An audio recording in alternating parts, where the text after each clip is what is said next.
دریا آرام به نظر می رسد، اما آرامش سطح آب همیشه نشانه سکوت آسمان نیست. در این سناریوی دانستنی روایت از لحظه‌ای آغاز می شود که حسگرها زودتر از چشم انسان متوجه تغییر می شوند.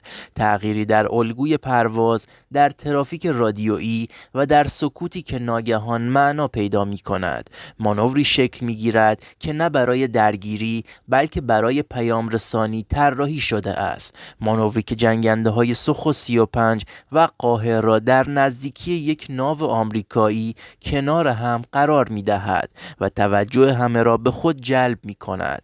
داستان با آماده سازی آغاز می شود. پیش از آن که حتی یک هواپیما از باند جدا شود، شبکه‌ای از تصمیم سازی فعال است. داده ها جمع آوری می شوند، مسیرها بررسی می شوند و زمانبندی دقیق می شود.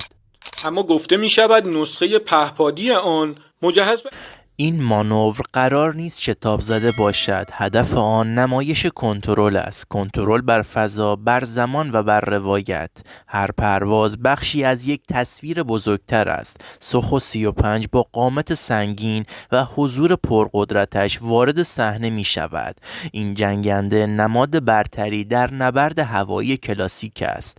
جایی که مانورپذیری، برد رادار و توان درگیری اهمیت دارد. پرواز آن در ارتفاع و سرعت حساب شده نشان می دهد که هدف نزدیک شدن بدون تنش است. فاصله ها رعایت می شوند اما پیام روشن است. این پرنده دیده می شود و می بیند. در کنار آن قاهر ظاهر می شود. جنگنده‌ای که بیش از هر چیز حامل معناست. پرواز قاهر در این مانور به گونه‌ای طراحی شده که توجه ها را جلب کند اما جزئیات را در حاله‌ای از ابهام نگه دارد. مسیر پروازی متفاوت، ارتفاع متغیر و حضور کوتاه اما معنادار بخشی از این طراحی است. قاهر قرار نیست همه پاسخها را بدهد. قرار است سوال ایجاد کند. ناو آمریکایی در این میان یک هدف نیست، یک مرجع است. مرجعی که قرار گرفتن در کنار آن معنا می آفریند. این ناو با اسکورت هوایی و دریایی خود نماد قدرت دریایی است، اما در این سناریو بیشتر نقش یک نقطه ثابت را دارد. نقطه‌ای که حرکت اطراف آن معنا پیدا می کند. فاصله ایمن رعایت می شود، ارتباط رادیویی حرفه‌ای و استاندارد باقی می‌ماند و همه چیز در چارچوب قواعد بین‌المللی پیش می‌رود. آنچه این مانور را جذاب می‌کند هماهنگی است. سوخو 35 و قاهر نه به عنوان دو پرنده جدا بلکه به عنوان دو لایه از یک روایت عمل می‌کنند. یکی آشنا و قابل تحلیل، دیگری کمتر شناخته شده و پر از ابهام. این ترکیب ذهن تحلیلگران را درگیر می کند و باعث می شود مانور فراتر از یک پرواز ساده دیده شود. در سطح فنی مانور پر از جزئیات خاموش است. تغییرات کوچک در زاویه پرواز، تنظیم فاصله ها و انتخاب لحظه های عبور از کنار ناو همگی حساب شده اند.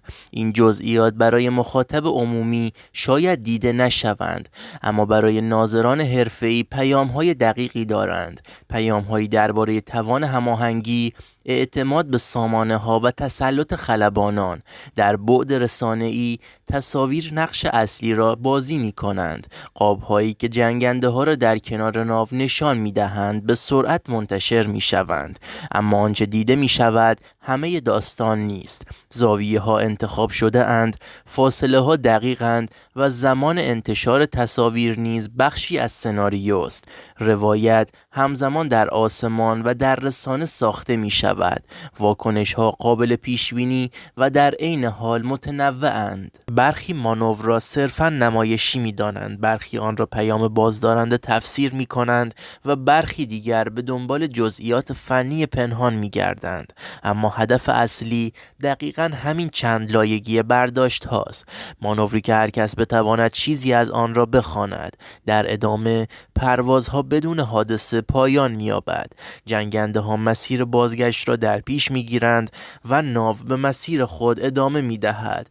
هیچ درگیری رخ نداده، هیچ خط قرمزی شکسته نشده، اما روایت کامل شده است. پیامی ارسال شده که نه تهاجمی است و نه منفعل. پیامی درباره حضور، توان و آمادگی. در جمع‌بندی این سناریوی دانستنی، مانور سوخو 35 و قاهر در کنار ناو آمریکایی بیش از آن که یک رویداد نظامی باشد، یک داستان ارتباطی است. داستانی درباره اینکه چگونه میتوان بدون شلیک، بدون تنش و بدون اغراق پیام خود را منتقل کرد. داستانی که نشان می‌دهد در دنیای امروزه گاهی یک پرواز حساب شده از 1000 کلمه گویاتر است. اگر روایت را گسترش دهیم، باید به لایه‌ای بپردازیم که کمتر دیده می‌شود. لایه تصمیم سازی پیش از پرواز. پیش از آن که سوخو 35 و قاهر به آسمان برسند، شبیه سازی‌های متعدد انجام شده است. مسیرهای جایگزین، شرایط آب و هوایی، ترافیک هوایی غیر نظامی و حتی زاویه تابش خورشید در ساعات مختلف بررسی می شود. هدف این است که مانور هم ایمن باشد و هم دقیق. نمایشی از تسلط نه ریسک. در میانه مانور هماهنگی لحظه به لحظه اهمیت پیدا می کند. ارتباطات کوتاه، استاندارد و حرفه‌ای برقرار می نماید. هیچ پیام اضافی رد و بدل نمی شود. سکوت‌های حساب شده بخشی از زبان مانور است. تغییر ارتفاع یا فاصله به جای کلمات پیام را منتقل می کند.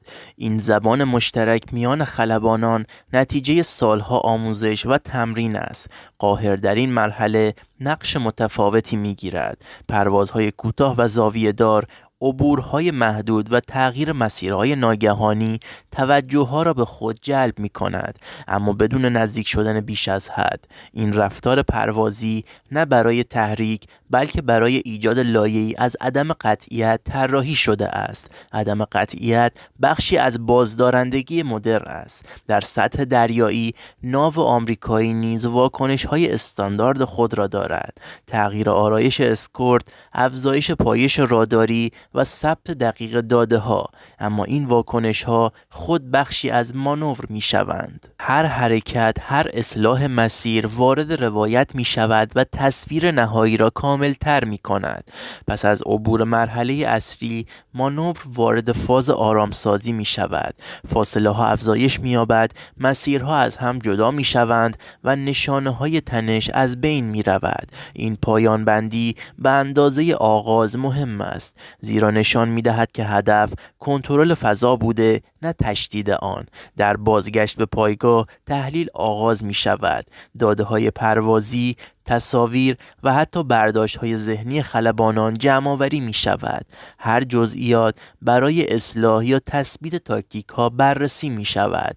مانور تمام شده، اما اثر آن باقی می ماند. در نهایت این سناریو نشان می دهد که مانور سوخو 35 و قاهر در کنار ناو آمریکایی ترکیبی از مهندسی، آموزش، ارتباطات و روایت سازی است. ترکیبی که بدون شلیک، بدون تنش و بدون اغراق پیامی روشن ارسال می کند. حضور آگاهانه، آمادگی پایدار و توان مدیریت فضا.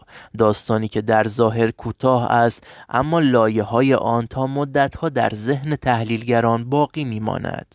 313 که حاصل کار متخصصان سازمان صنایع. دوستان، یک سوال: به نظر شما جنگنده قاهر و سوخو 35 در کنار کدام ناو آمریکایی پرواز کردند و مانور دادند؟